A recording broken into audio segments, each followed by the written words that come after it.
Stand up, stand out, stand strong.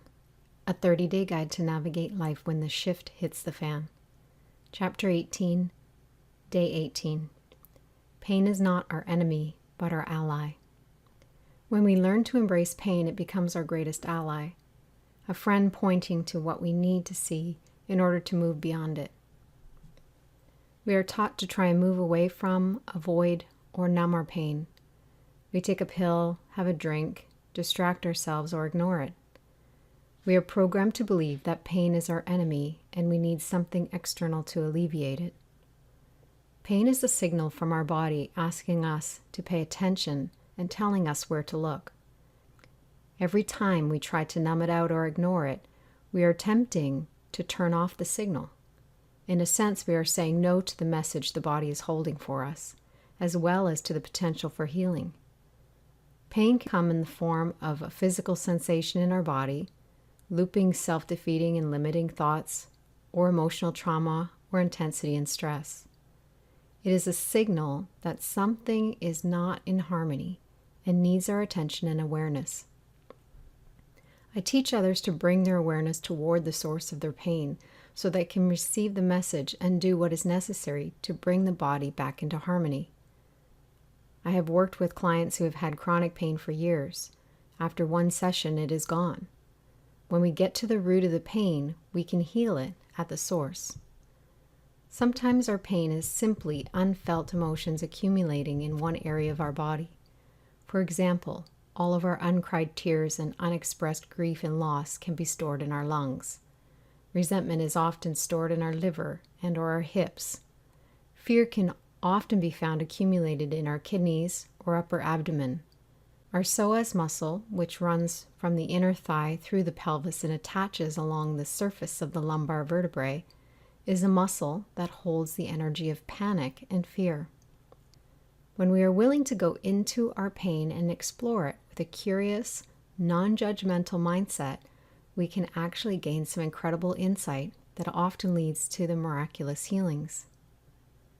Sometimes we can do that all on our own, and at other times we need some support. Some of our wounds need witnesses, and they will require more courage to explore. In those cases, it is helpful to have a guide or to work with someone who can help us through the process. This can be essential, especially when exploring pain we have been avoiding for so long that it becomes difficult to get through the thick layer of fear on our own. Exploring our emotional pain is just as important as exploring our physical pain. I've had many clients during healing sessions suddenly feel sad, but they aren't sure why. They hold back the tears in embarrassment and out of habit of holding on to their emotions and judging them, especially when they have no obvious reason to be sad. When I tell them it's okay to be sad, and I give them permission to cry, they break down and release a flood of tears. Flowing, they feel relief and often experience a sense of peace. Most of the time, our emotional pain just needs an outlet and it will rise up and out to be released. Emotions are meant to be felt, expressed, and released, but we tend to judge them, hold them, or resist them, especially when we can't pinpoint what they are related to. Sometimes we will just have a wave of emotions rise up that isn't directly connected to the present moment. If we can allow space for the emotion to move through us, we can process it more quickly than if we question or resist it. Our minds are programmed to add more suffering as we move through pain. When we use the word pain to label a lot of our physical sensations and negative emotions, the word pain has a lot of meaning tied to it and a lot of history and fear associated with it. If we use another word to describe the sensations and feelings, we can soften our experience of the pain. Using words like dense, tingling, throbbing, pulsing, or describing the size, shape, and color of the area can help us explore it through observation instead of with judgment and fear. As we shift our thoughts and judgments around pain, our experience of pain shifts as well. Something as simple as changing our thought about the pain while we are experiencing it reduces suffering. Our own thoughts can increase or decrease our suffering. If our thoughts play out into being a victim of our pain, we will feel more like an out-of-control victim and we will suffer. Our own thoughts can even increase our pain instantly. When we change our thoughts, we can move from being a victim of pain to being a curious observer. This opens our mind to a whole new level of awareness and insight, and it softens our experience.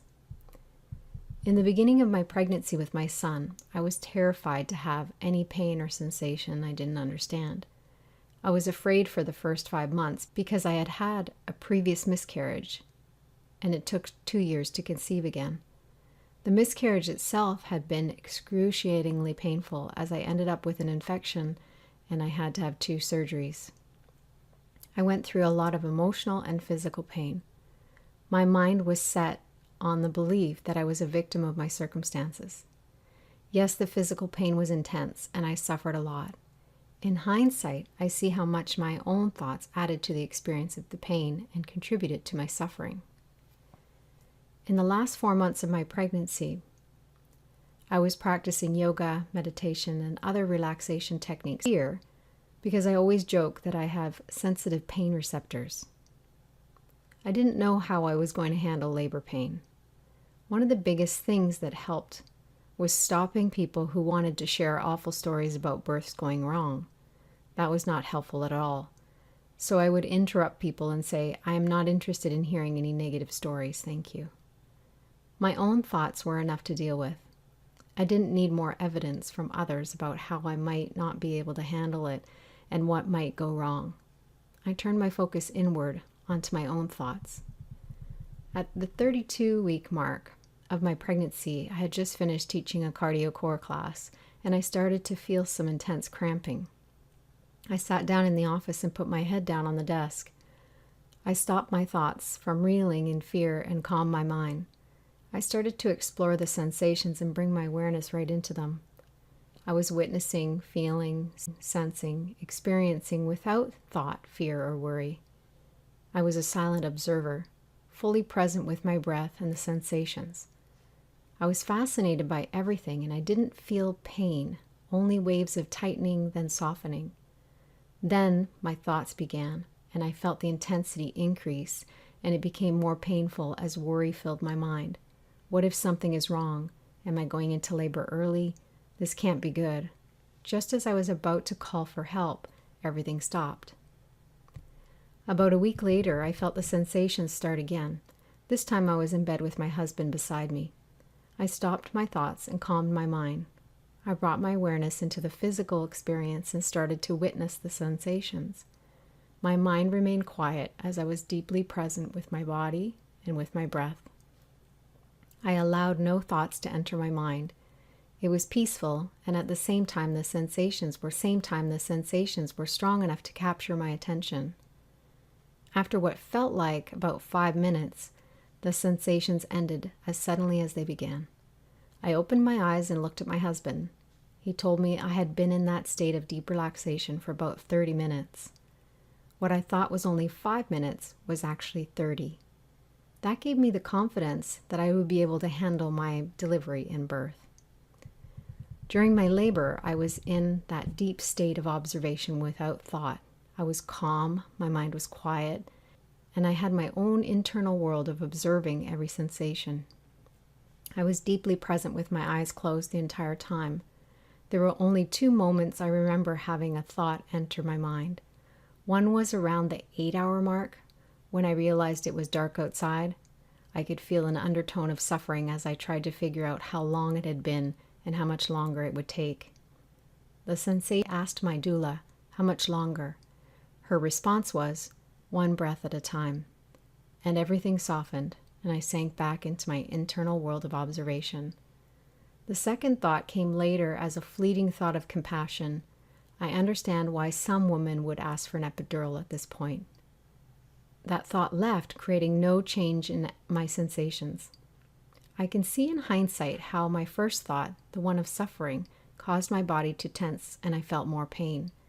The compassionate thought that came later had no impact on my body and in some ways it helped me surrender even more. Now I know some of you will enjoy that story or feel neutral when you read it, while others may be triggered by it. I'm not saying all women will experience pain-free labor. That was my experience, and each person's experience will be different. I'm simply sharing an example from my life about how my own thoughts of suffering created the experience of increased pain for me. If you are triggered by my story, that may be an indication that you have some leftover trauma held inside that is rising up for healing. I would encourage you to reach out for help so that you can heal it and free yourself. Here is a process that can provide support as we explore pain in our body and open up to receive a message. Find a comfortable position and close your eyes. Take 5 deep breaths.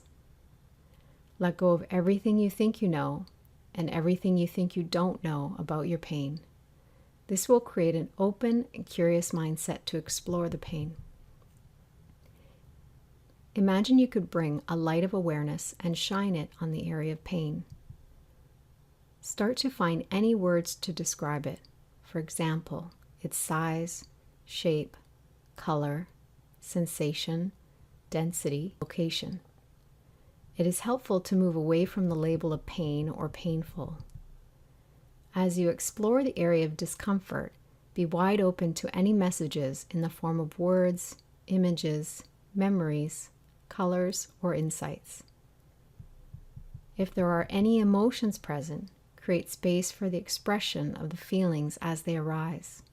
Cry any tears, feel the anger, or allow the natural release of the emotion in whatever ways feel natural at the time. Emotions are energy in motion.